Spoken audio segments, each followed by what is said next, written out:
للہ وکفا وسلام علی عبادہ الذین اصطفیٰ حضرت عمر رضی اللہ تعالیٰ عنہ کی سوانح حیات میں ایک واقعہ یہ بھی ملتا ہے کہ آپ رضی اللہ تعالیٰ عنہ کے دور خلافت میں ایک مرتبہ مدینہ طیبہ میں آگ نکل آئی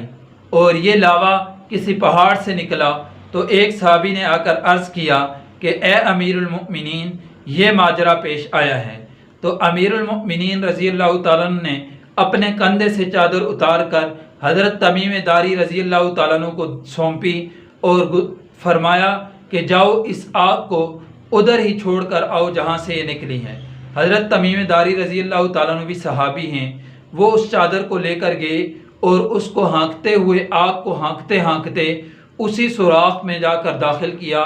جس سے وہ نکلی تھی، جس پہاڑ کے جس سوراخ سے نکلی تھی اسی میں داخل کر کے اس کے منہ کے آگے پتھر رکھ کر اس کو بند کر آئے۔ اور وہ دن اور آج کا دن مدینہ طیبہ میں کبھی ایسا ماجرا نہیں ہوا۔ اسی طرح سیدنا فاروق اعظم رضی اللہ تعالیٰ عنہ کی سوانح حیات میں یہ واقعہ ملتا ہے کہ ایک مرتبہ مدینہ طیبہ میں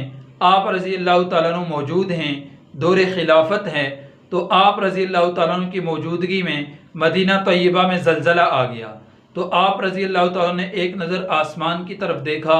اور پھر زمین پر اپنا درہ مارا اور زمین سے خطاب کر کے کہا کہ اے زمین رک جا، تو جانتی نہیں ہے کہ مدینہ طیبہ ہے اور جناب نبی کریم صلی اللہ علیہ وسلم یہاں آرام فرما ہیں،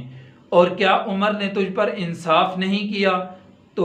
وہ دن تو زمین آپ رضی اللہ عنہ کی سمجھ سے رک گئی، اور وہ دن اور آج کا دن کبھی تک مدینہ طیبہ کی سرزمین پر زلزلہ نہیں آیا۔ حقیقت تو یہی ہے کہ جب خدائے تعالیٰ کے تمام تر معاملات میں پیروی ہوگی تو اللہ تعالیٰ انسان کی باقی چیزیں کو انسان کا نفع بخش بنا دیں گے۔